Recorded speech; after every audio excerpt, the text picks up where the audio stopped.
আসসালামু আলাইকুম। অষ্টম শ্রেণীর গণিত টিউটোরিয়ালে তোমাদেরকে স্বাগতম। এই ভিডিওতে আমরা অবস্থান মানচিত্রে স্থানাঙ্ক জ্যামিতি এই অধ্যায়ের চতুর্ভাগ বা কোয়াড্র্যান্ট থেকে আলোচনা শুরু করব।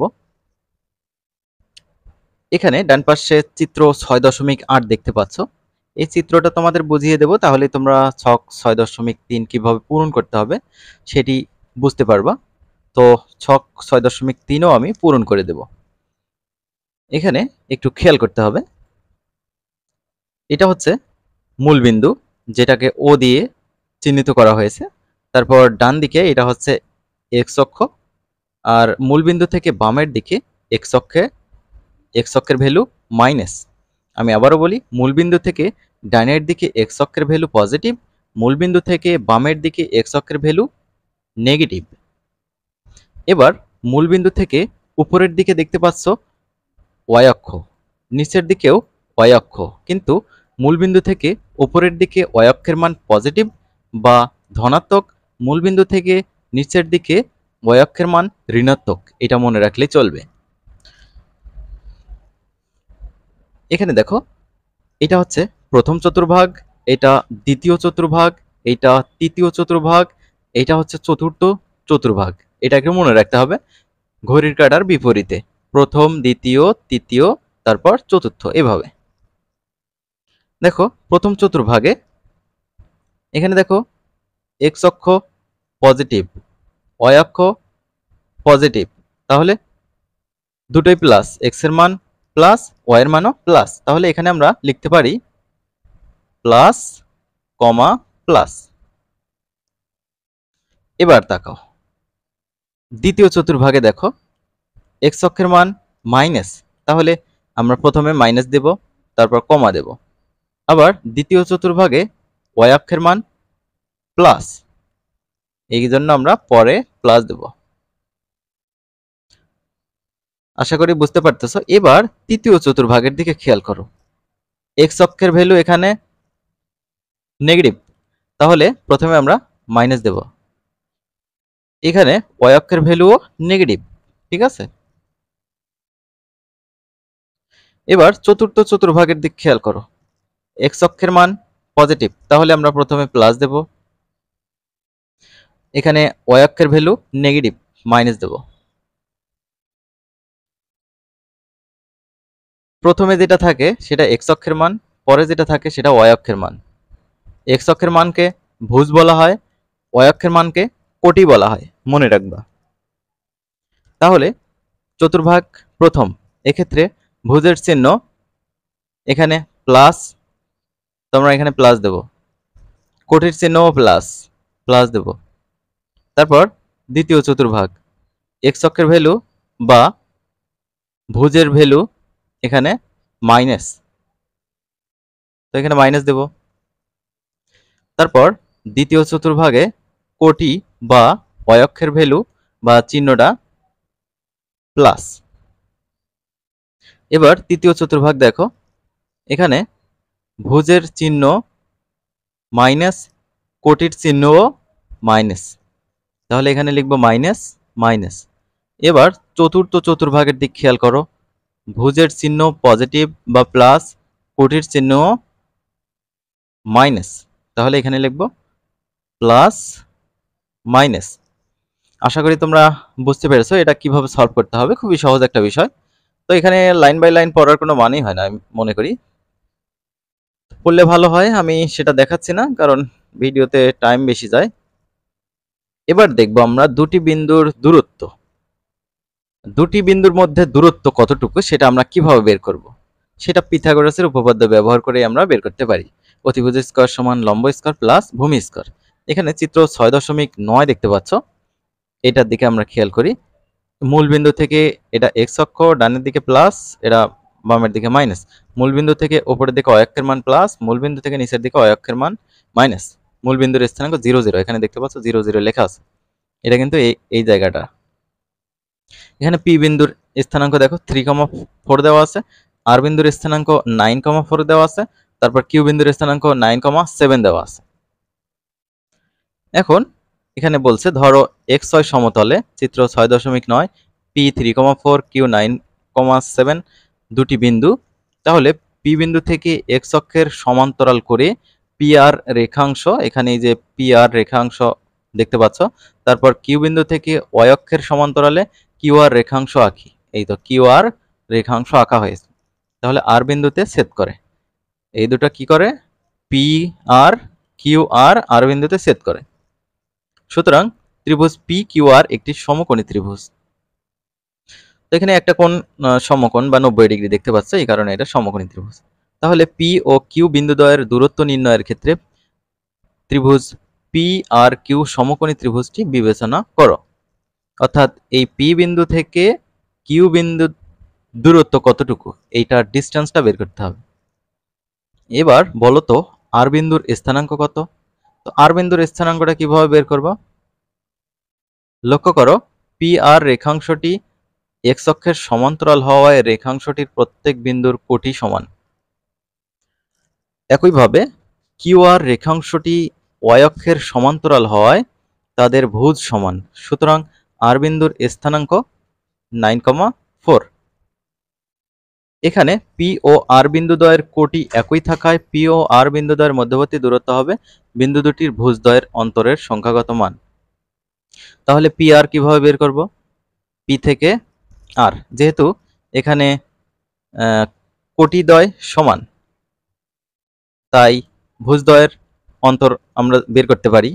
তাহলে 3 বিয়োগ 9 বা 9 বিয়োগ 3 করতে পারি। দেখো 9 বিয়োগ 3 করলাম, 6 হলো।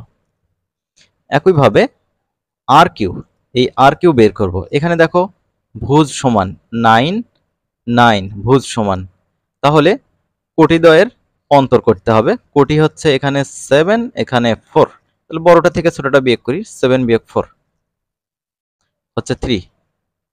এখন পিথাগোরাসের উপপাদ্য অনুযায়ী অতিভুজ স্কয়ার সমান লম্ব স্কয়ার প্লাস ভূমি স্কয়ার, এটা সেটাই করা হয়েছে এখানে। তাহলে যেহেতু পি কিউ এর মাঝের ডিস্টেন্স বের করবো, এই স্কয়ারটা রাখা যাবে না, এটা ডান পাশে পার করে দিতে হবে, রুট হয়ে যাবে। দেখতে পাচ্ছ পি কিউ এর উপর স্কয়ার আর নেই, এটা রুট হয়ে গেছে। ওকে, তাহলে এই তো পি আর এর মান আমরা কত পেলাম? 9 মাইনাস 3 মানে হচ্ছে 6।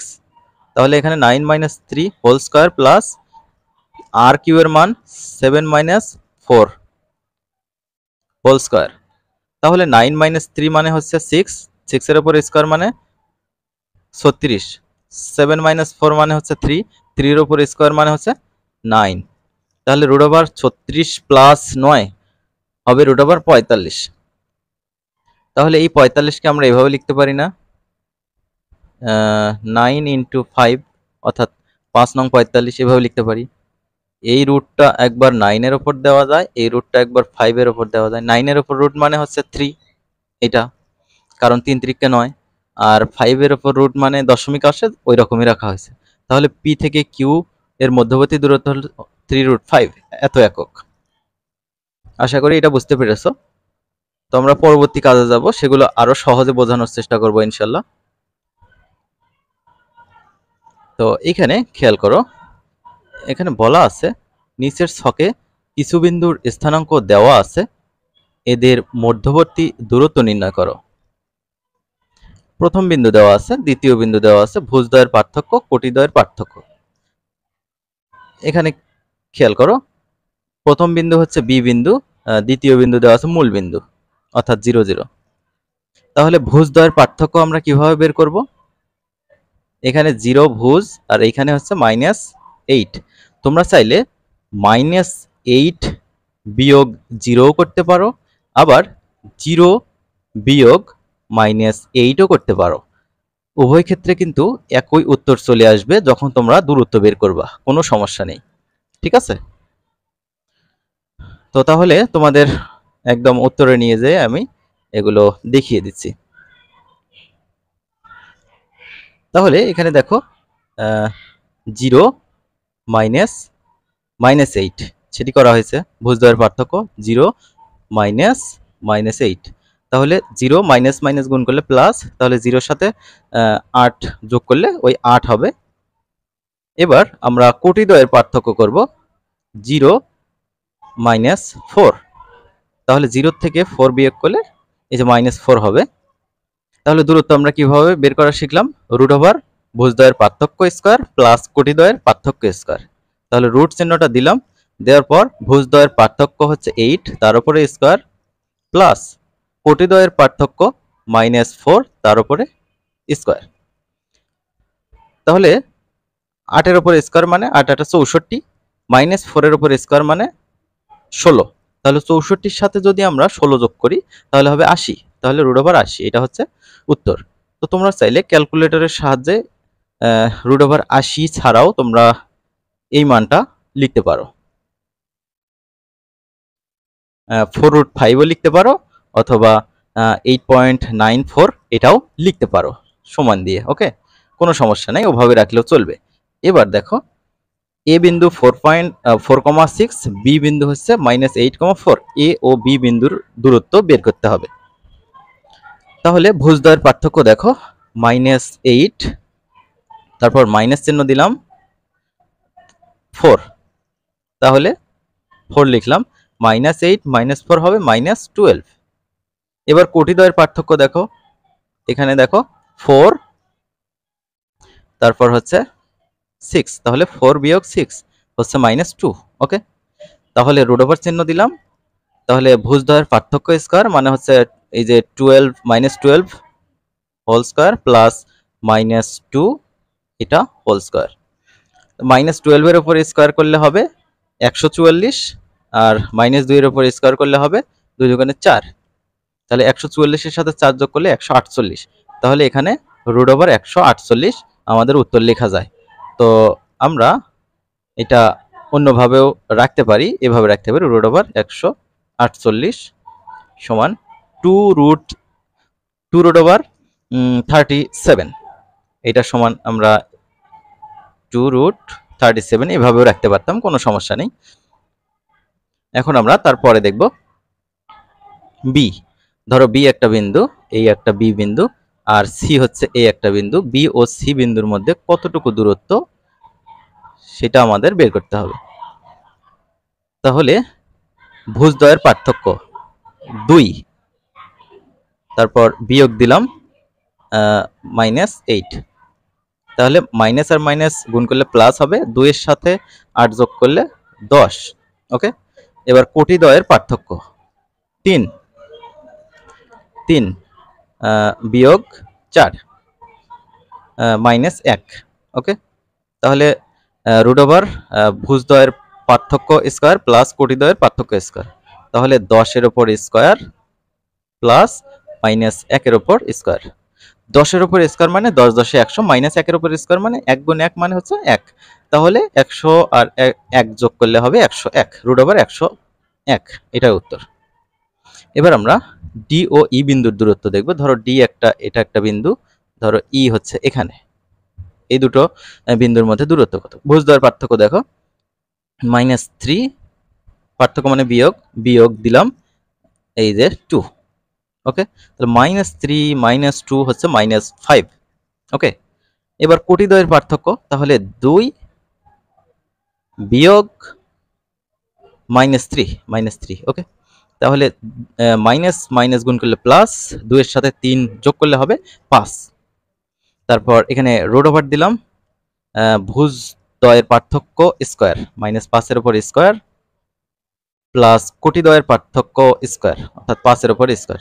তাহলে -5 এর উপর স্কয়ার করলে হবে 5 5 25 প্লাস 5 এর উপর স্কয়ার করলেও হবে 5 5 25। তাহলে রুট ওভার 25 প্লাস 25 মানে রুট ওভার 50। তো রুট ওভার 50 কে আমরা এভাবেও লিখতে পারি, 25 গুণ 2, এটা মানেও কিন্তু রুট ওভার 50। তাহলে 25 এর উপর রুট করলে হবে 5, 2 এর উপর রুট করলে হবে √2, তাহলে 5√2। এভাবে আমরা সমান দিয়ে লিখতে পারতাম 5√2, সমস্যা নেই, যেটাই রাখো হবে। এখন আমরা এফ ও এ বিন্দুর মধ্যে দূরত্ব বের করব। তাহলে ভুজদ্বয়ের পার্থক্য, তো 4 বিয়োগ -5, দেখতে পাচ্ছ 4 বিয়োগ -5, তো মাইনাস মাইনাসে প্লাস, 4 5 9। তারপর কোটিদ্বয়ের পার্থক্য 6 বিয়োগ -6, মাইনাসে মাইনাসে প্লাস, 6 হচ্ছে 12।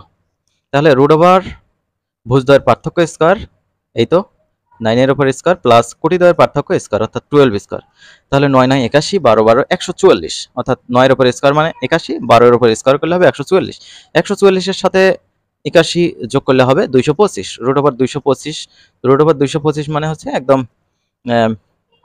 মিলিয়ে যাবে, দেখো রুট ওভার 225, 15 হয়ে গেছে, তো 15 রাখা হয়েছে। আশা করি তোমরা বুঝতে পারতেছো। তো এখানে সূত্রটা একটু খেয়াল করো, যদি দুটি বিন্দু পি একটা আর একটা কিউ, পি বিন্দুর স্থানাঙ্ক x1, y1 আর কিউ বিন্দুর স্থানাঙ্ক x2, y2 হয়, তবে বিন্দুদ্বয়ের মধ্যবর্তী দূরত্বের সূত্র এরকম P Q equal root over x2 বিয়োগ x1 whole square plus y2 বিয়োগ y1 হোল স্কয়ার, অর্থাৎ রুট ওভার ভুজদ্বয়ের পার্থক্য স্কয়ার প্লাস কোটিদ্বয়ের পার্থক্য স্কয়ার। তো এটা যদি তুমি এভাবে লিখতা তাও হতো, কিভাবে দেখো, রুট ওভার x1 বিয়োগ x2 whole square plus y1 বিয়োগ y2 হোল স্কয়ার, এটা করলে তাও হতো, সমস্যা নেই, কারণ মাইনাসের ওপর স্কয়ার করলে সর্বদাই প্লাসই হয়। তো আমরা পরবর্তী ভিডিওতে মধ্যবিন্দু নির্ণয় এই টপিক থেকে আলোচনা শুরু করব। তো শিক্ষার্থীরা ভালো থাকবে, আল্লাহ হাফেজ।